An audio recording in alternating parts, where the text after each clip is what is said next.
నమస్కారం. ఇవాళ జగన్మోహన్ రెడ్డి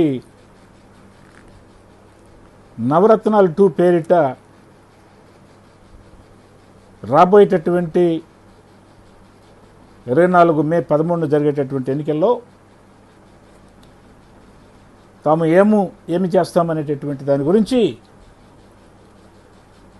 మళ్ళా ఒక చిన్న మేనిఫెస్టోని విడుదల చేయటం జరిగింది. ఇది చూసిన తర్వాత ఇది ఒక దగా, ఇది ఒక మోసం అని నాకు అనిపించింది. ఉద్యోగులకు సంబంధించి ముఖ్యంగా నాకైతే ఒక చిత్తు కాగితంలాగా అనిపించింది. ఇది మేనిఫెస్టోలాగా నాకు ఏమాత్రం కూడా కనిపించలా.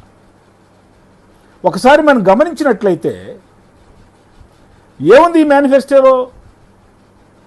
చెప్పుకోదగ్గ అంశం ఏమన్నా ఉందా? ప్రజలకు సేవ చేసేటటువంటి,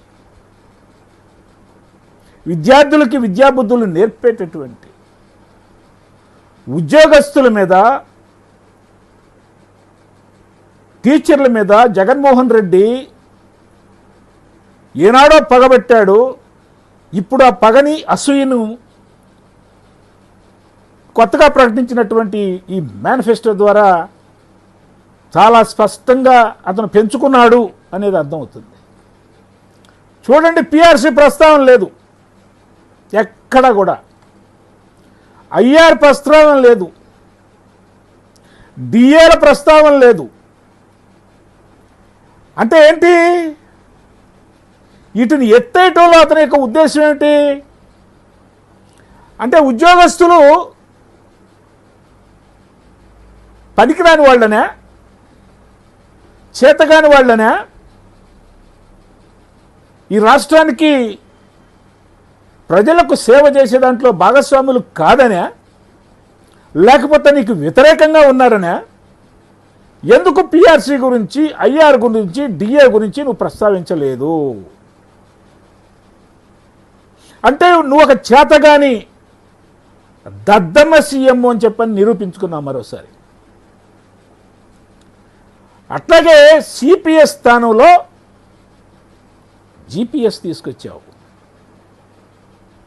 2019 ఎన్నికల్లో నీ మేనిఫెస్టోలో చాలా స్పష్టంగా చెప్పావు, సిపిఎస్ నేను రద్దు చేస్తాను మా పార్టీ అధికారులకు రాగానే అని చెప్పని. ఇప్పుడు జిపిఎస్ తెచ్చావు. జిపిఎస్ తెచ్చి సిపిఎస్ ఉద్యోగుల్ని నరక కూపంలోకి నెట్టేశావు. వాళ్ళని దగా చేశావు, వాళ్ళని అన్యాయం చేశావు, వాళ్ళ నెత్తిన పెద్ద బండరాయి పెట్టావు. నీకేం అన్యాయం చేశారు? నీకేం పాపం చేశారు?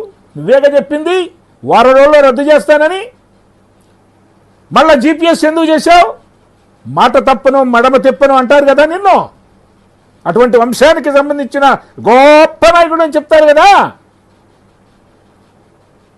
అంటే జిపిఎస్ తీసుకొచ్చి సిపిఎస్ వారందరూ కూడా ప్రభుత్వం నుంచి నువ్వేమీ కంట్రిబ్యూట్ చేయవా జిపిఎస్ ద్వారా? మళ్ళా సిపిఎస్ జిందాబాద్ అని ఎవరి కోసం అంటారని చెప్పని జిపిఎస్ తీసుకొస్తావా? ఏమన్నా అర్థం ఉందా నువ్వు చేసేటటువంటి పనులకు? ఇప్పుడు ఎందుకు సిపిఎస్ రద్దు చేయమని చెప్పటం లేదు? ఏమైంది? 2019లో నువ్వు ఇచ్చినటువంటి హామీకి ఏమైంది? ఎందుకు తుట్లు పరిచావు?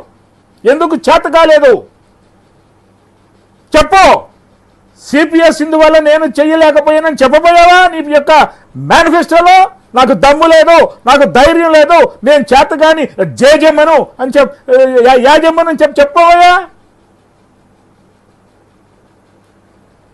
అలాగే కాంట్రాక్టుల ఉద్యోగుల ప్రస్తావన లేదు. కాంట్రాక్టు ఉద్యోగులను రెగ్యులరైజ్ చేస్తానని చెప్పని 2019లో చెప్పి ఇప్పుడు అసలు ఆ ప్రస్తావన లేదు. ఎందుకు చేయలేకపోయావు నువ్వు? జాబ్ క్యాలెండర్ ఇవ్వలేదు. 2019లో ఇచ్చావు. అసలు ఆ ప్రస్తావనే లేదు. అంటే ఉద్యోగాలు రిక్రూట్ చేసుకోవా? మన రాష్ట్రానికి ఉద్యోగులు అక్కర్లేదా? రాష్ట్రంలో ఉద్యోగులు రిటైర్ కారా? వాళ్ళ స్థానంలో మళ్ళీ పనిచేసేటటువంటి వాళ్ళు అక్కర్లేదా? చివరికి అవుట్సోర్సింగ్ ఉద్యోగుల ప్రస్తావన కూడా లేదు. అది ఏంటి నీ ఉద్దేశం? నువ్వు ఒక్కడే పరిపాలన చేస్తావా ఏంది? ఇప్పుడు ఐఏఎస్ ఐపీఎస్ వాళ్ళందరినీ ఏం చేసావు మా తెలుసు, బొట్లో వేసుకున్నావు. నీకు ఊడిగం చేస్తున్నారు వాళ్ళు. మరి ఐపీఎస్ చదివి ఐఏఎస్ చదివి, నేను ఆ మాట అనకూడదు, నాకు మాటలు రావటం లేదు, తెగ తిట్టాలనిపిస్తుంది, అయినా కూడా తప్పటంలా. అరే 10th క్లాస్ తప్పినోడు, ఇంటర్మీడియట్ ఫస్ట్ క్లాస్, అసలు డిగ్రీ లేనటువంటి వాడు ముందు అతని ముందు మీరు మోకరు వెళ్ళాల్సినటువంటి అవసరం వచ్చిందా? అతని ముందు ఐఎమ్ సారీ, ఏదో పదం వాడాను. అలా ఉద్యోగస్తులు పెద్ద పెద్ద ఆఫీసులను కూడా లొంగ తీసుకొని నీ ప్రభుత్వానికి నీకు అడుగులు మడుగులు ఒత్తేలా కూడా చేసుకున్నావంటే నువ్వెంతటి పెద్ద మేనేజర్వో తెలుస్తుంది. అలాగే